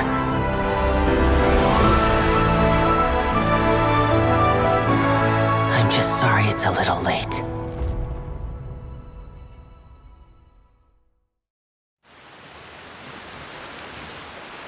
Did you see that? 1 minute he was falling, and the next, he turned into flowers. How could he possibly have done that? How mysterious. I didn't blink once. He just vanished right in front of my eyes. What a heart-stopping magic show. This was really worth the trip. Caesar's name has finally been cleared, and Fontaine's new star magician Lyeny has fulfilled a wish on his behalf. Oh, I couldn't ask for a better grand finale. It will make a great headline for the Steambird tomorrow, even if I do say so myself. Whew. Looks like everyone really loved Lyney's grand finale. Paimon doesn't see Lyeny anywhere. Where'd he go? Oh, Lynette said he'd be waiting for us at the usual haunt. But, where is that? Oh, you mean the one where Caesar's buried? Yeah, that's probably it. This whole magic show kinda seemed like Lyny's way of saying goodbye to Caesar. So it makes sense that that's where he'd be afterward. Alright, let's go look for him there.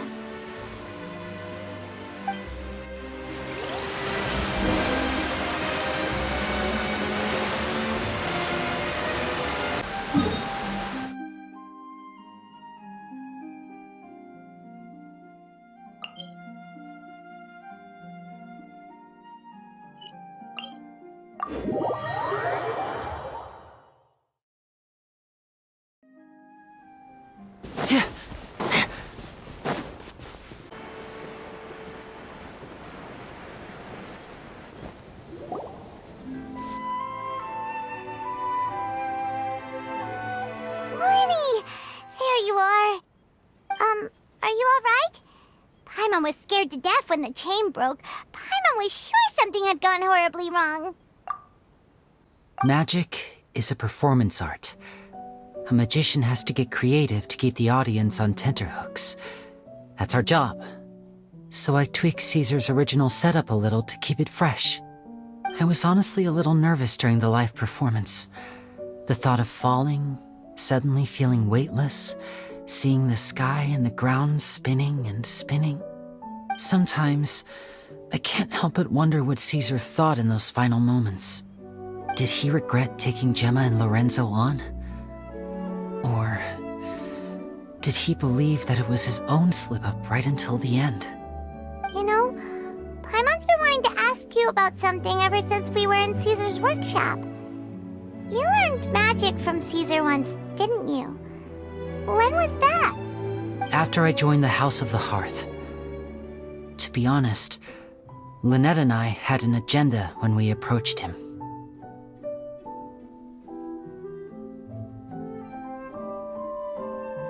I told you about my past before, remember? As a young boy, I survived by secretly learning magic from street performers.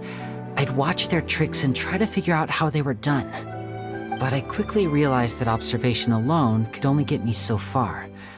What I saw was the polished final performance, but the rigorous training they put in behind the scenes remained invisible to me. I needed to learn how to improve my sleight of hand, hone my misdirection skills, and make niftier props. We were gifted enough that we'd made some progress by ourselves, but without proper guidance from a professional magician, we quickly plateaued. So that's why you sought Caesar out? Yes. We figured there was no harm in asking, but it took us by surprise that he was so willing to teach us. In all, we only spent 10 short days together, but he was very good to us. By contrast, we hid so many things from him. For instance, when he asked why I wanted to learn magic, I answered, "It's my passion." But in truth, there was already a lot more to the story by then. After being taken in by an aristocrat for our magic talent, then betrayed soon after, this was no longer about me doing what I loved. What amazed me was how the lie escaped my lips even as I was hesitating over whether to tell him the truth. Trust is a beautiful thing. Sadly, I'd forgotten how to trust by then. Lyeny. Still worried about the way I feel? You really are a gentle soul, aren't you? But don't worry, I'm used to it now. From the mansions of the elite to the House of the Hearth, lies and selfishness have followed me and Lynette everywhere we go. After Caesar went on tour, we became busy with our missions. The next we heard of him was that he'd fallen to his death, and was now declared to be the Phantom Weasel. That night, I remembered his smile. But as I lay there, I didn't know what to say to him. To keep secrets is to put up walls. The longer you keep them up, the less you let people in. Then, one day, you look around and realize your life is like an empty auditorium after a show, full of seats once occupied by all the people who left. But I guess that's the price we have to pay. You only realize how much someone really meant to you when you lose them completely. That's why I was so confident this would hurt Gemma. Because I felt it for myself. Yeah, cheer up, Lyeny. We've had to say our fair share of goodbyes during our journey, too. But whatever happens, Paimon always believes in what tomorrow brings. Delicious food, fun toys, and the Traveler by my side. Paimon just needs to focus on things like this, and all the unhappy stuff goes right out the window. You know, Traveler, doesn't that kinda make you Paimon's truth? Exactly. It's the same for me and Lynette. We are the truest thing each other has in the world, and nothing can replace that. Life has taken plenty from us, like it did from Gemma. But at least it left us with each other. That's what gave us the strength to get through the darkest days. That's why the darkness never consumed me and why it never will. Maybe we live in the shadows too, but we remember every precious ray of light that shines through. All right, time to lighten this conversation up a little.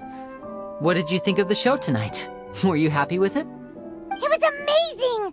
Paimon just wishes we hadn't been so distracted with the Gemma situation.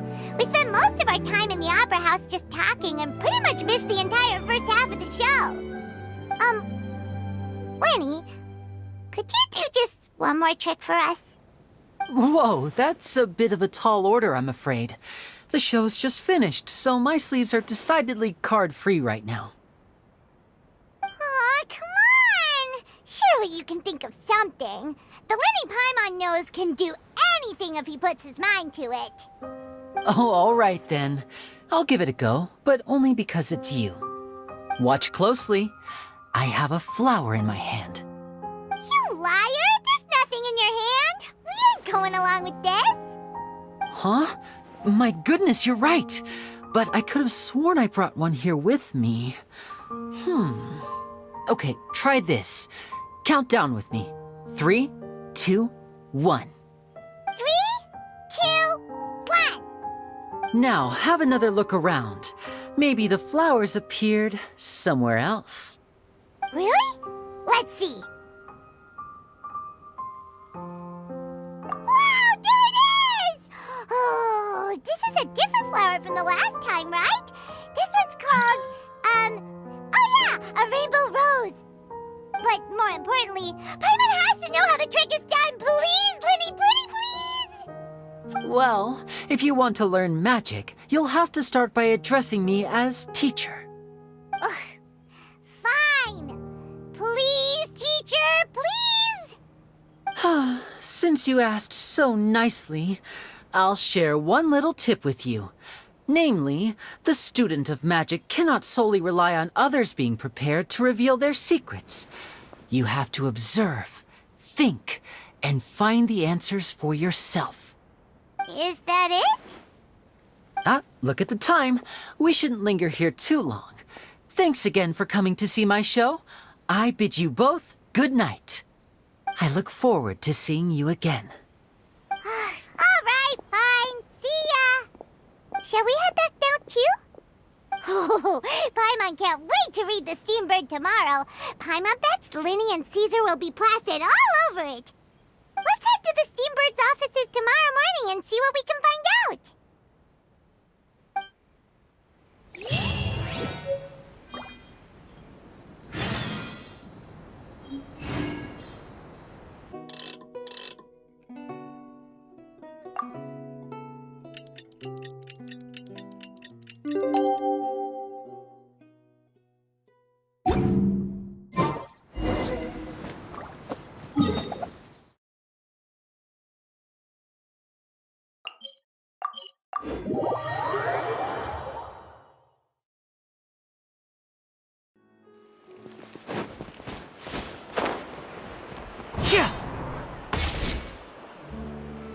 I'm very sorry, Charlotte, but my sister and I are quite busy today. I'm afraid we'll have to decline this interview. Oh, please, Lyny, I'll only take a moment of your time, if you would be so kind. Huh? What's happening here? I spent all night writing my piece about the Phantom Weasel, and it was going to go to print this morning. But just as dawn broke, I suddenly received news that Caesar's fiancée, Gemma, had contacted the guards and confessed to having been the real Phantom Weasel all along. That was quick.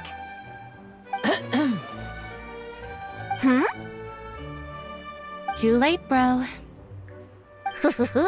That was quick, you say? It sounds like I've got some catching up to do. Please, fill me in. Whoops. Aha! My instincts did not lead me astray. You do have something to hide. Gemma turning herself in must have something to do with Lyny's performance last night. Maybe watching my high-altitude escape trick reminded her of a better time with Caesar, and she could no longer ignore the voice of her conscience. Huh. Okay, then.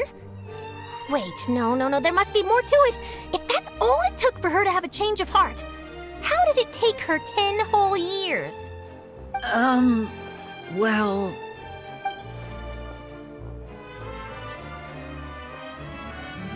Oh, I remember now! You and Gemma were nowhere to be found after the show. What happened between you?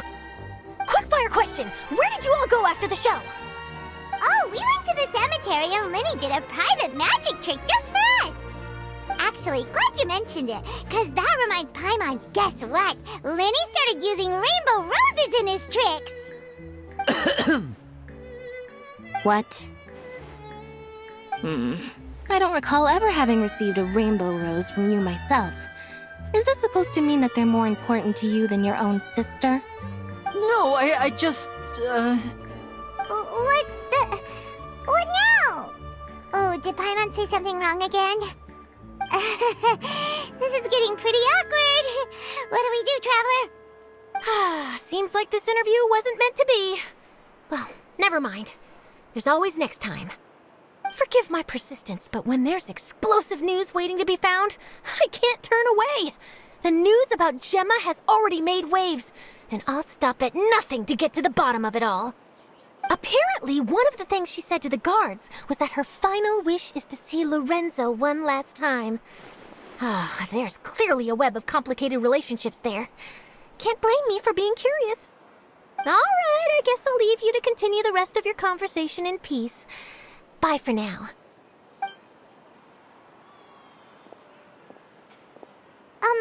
Lynette? Paimon didn't mean to... Don't worry, I wasn't angry. I was just trying to distract her.